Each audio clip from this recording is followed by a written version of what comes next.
Ever wonder what makes a bad doctor? Some might hate their doctors because they're always late to their appointments, they talk over you, or they never answer your questions. Today, we're going to take a look at one of Yelp's worst rated plastic surgeons, and we're going to see and understand why patients leave these negative reviews.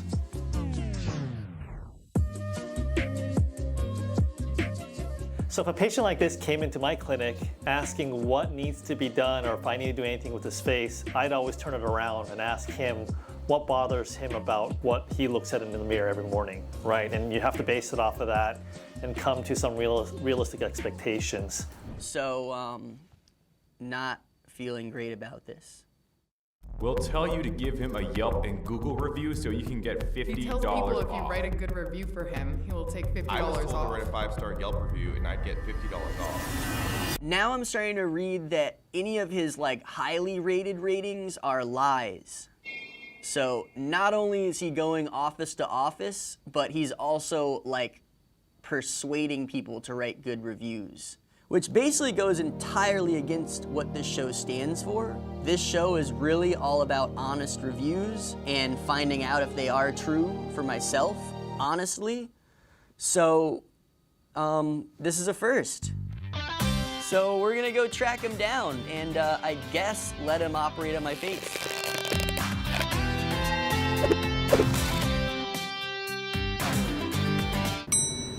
Every floor, get more nervous. The beeping's not helping either.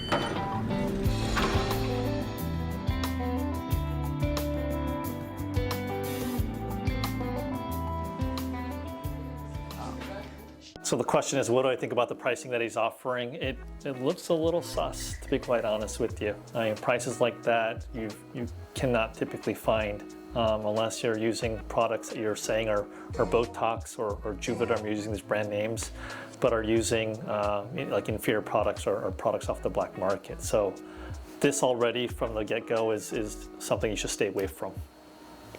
Perfect. He looks quite perfect, which I think is definitely a good sign.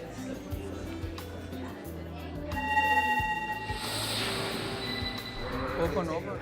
I think if you're a physician with 3 years of experience in aesthetics, I don't think that's something you should be kind of bragging about unless you have a lot of cases under your belt, and that can vary. But usually that's not enough time to really develop a good technique for doing these types of procedures. Open the boxes and then show them the product when they come and show them the product. Hi. How are you? How are you? How are you? Welcome, Hi. welcome. Oh, I'm sorry. Welcome. Hi. So just looking at the setup it looks really chaotic. Everything's just packaged in bags. Looks like they've traveling from place to place. Looks very disorganized. This again, you just have to get back to the basics of proper procedure, sterility, keeping things clean. Again, another red flag that I would stay away from. Things like Botox. It is a toxin and it is temperature sensitive. So you don't want something that's been sitting out at room temperature. What does it do? It basically degrades the quality and the efficacy of the Botox. In terms of fillers, yes, fillers are stored at room temperature. But again, if they're going in extreme temperatures, too cold or too hot, or if you're using expired products, these are things that you do not want to do. And please, please stay away from that.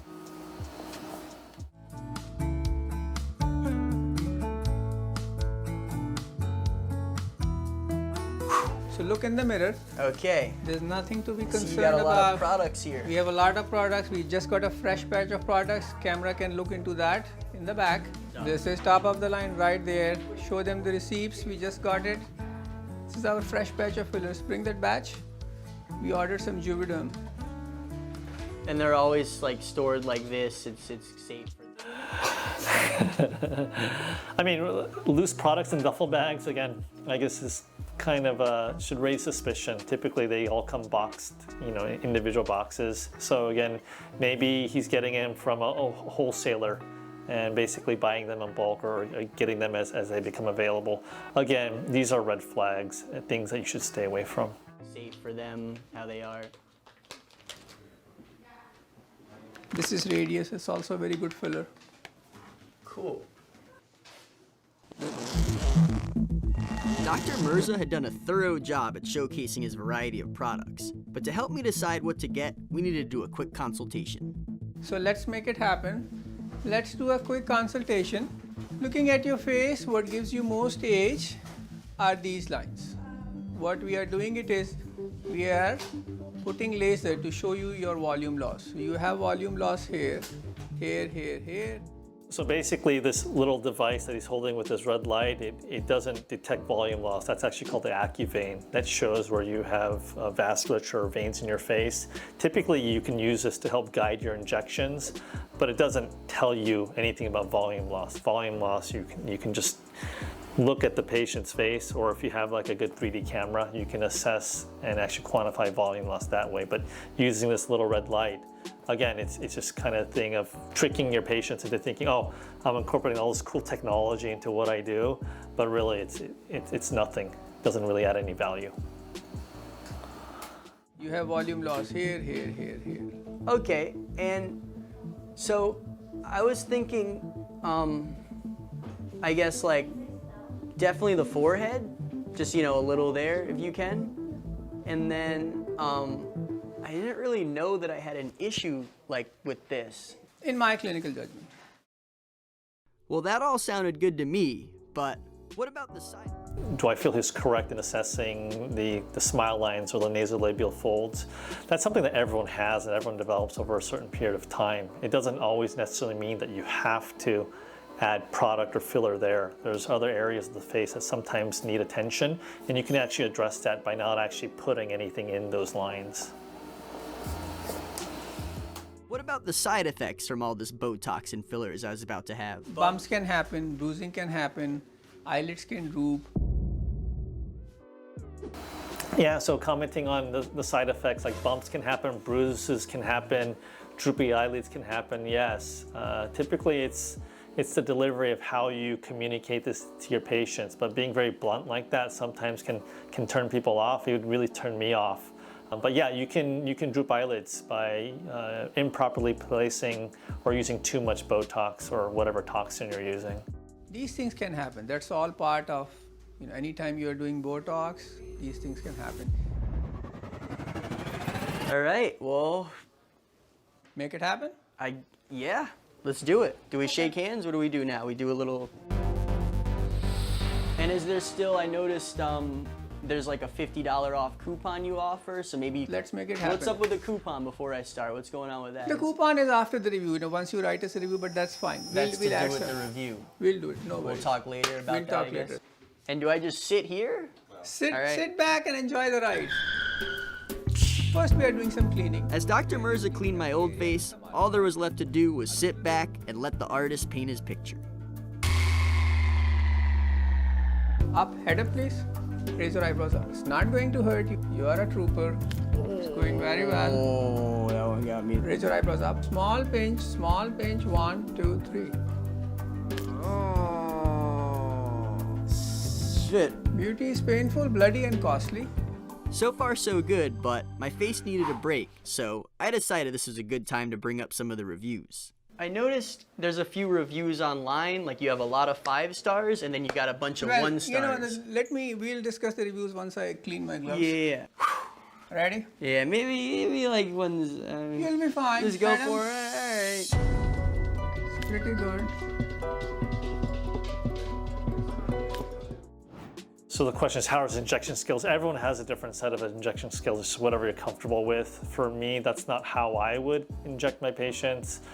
First and foremost, he has the patient just sitting on a table. So typically you'd want them comfortable. You want them kind of resting against something because people don't know, but Botox injections can actually be a little painful or a little uncomfortable. So if the patient moves or does this or that, right, and they don't have anything to kind of rest against, that in itself can be very dangerous in terms of, especially when you have a needle in a particular patient, right? But in terms of this injection technique for the nasolabial folds, again, it's typically something that you learn not to do in terms of injecting directly into the fold itself.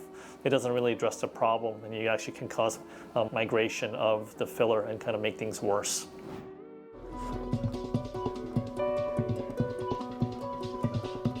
Son of a... Sorry, pardon my language. Check it. Done. Yeah. That's it. It goes in hazard. In terms of telling people if they write a positive review and you'll give them a discount, what would your defense be if someone said that that's bribery? No, we just tell them to, we encourage them to write the review. The more they engage socially, the better it is for us. So like, I've had a pretty solid experience with you. You don't really seem like you've been trying to trick me. You seem like these are legitimate products. You showed me them, you know, out of the box. Do you know why some of these people would be telling otherwise? Let's address that part. Easy to write reviews, but when I take them to the court, they all cry. So let me show you this. I can't argue with that. Because writing a review is like a Donald Trump tweet. Anybody can say anything 3 o'clock in the morning.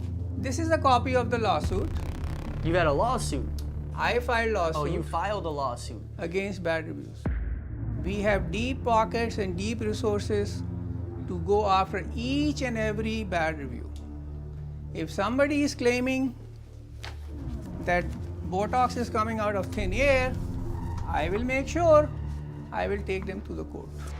These are the 2 copies of the 2 recent lawsuits I have filed. This patient, we filed a summons.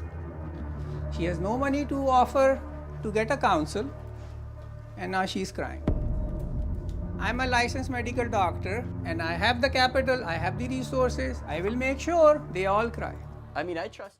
So the question is this petty, and would I ever sue someone for a bad review? Yes, it is very petty. It's actually quite sad for someone in their position as a physician or provider to be like vindictive, right, against their patient who maybe didn't have the best experience, right, and then to kind of go to those lengths of litigating and taking them to court. That's just that's just uncalled for, in my opinion. In terms of would I ever do that to one of my patients? No, never. That's kind of something that's a line that I would never cross. If at all, I'd reach out to them and ask them what went wrong. You know, were expectations never, you know, were they not met? But fortunately, it hasn't happened to me, and knock on wood, it never will. I mean, I trust you. I believe you. No, you don't have to trust. Everything is here, all the products are here, all the services are here. You can't just write up things. Anybody writes a false review that Botox is false, is fake, I will take them to the court. I have the legal team to make it happen, and I'm doing it as we speak now. I think you made yourself clear with that. Thank you. Any questions? I inject myself. Yeah, I was Off gonna ask camera you. now.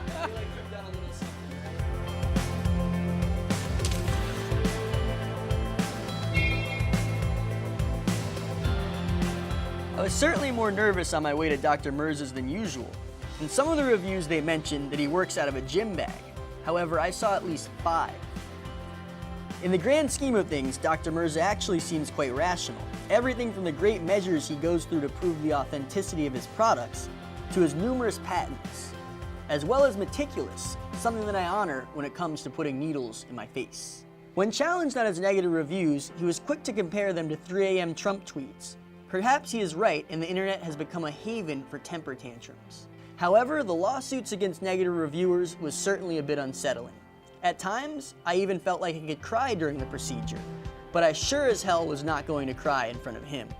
All in all, the results look very nice when I look in the mirror, but cannot feel my face, cannot move it much, but I guess that is just what you pay for, I suppose. So just reviewing the before and afters in terms of what the procedure was. This was Botox on the forehead and some filler into the nasolabial folds. Looks like the Botox did set in. Fortunately, he didn't drop a brow, right? In terms of the filler in the nasolabial folds, I don't notice much of a difference. The thing is, the patient didn't really have a real defect or anything to really correct at that point. So it looked pretty good from the get-go. So adding that little bit of filler in there, I don't think really made much of a difference at all. Around the time this video was released, which was in 2020, Dr. Mirza's medical license was suspended due to allegations of performing unsafe and unprofessional cosmetic procedures, including non-surgical penile and breast enhancements.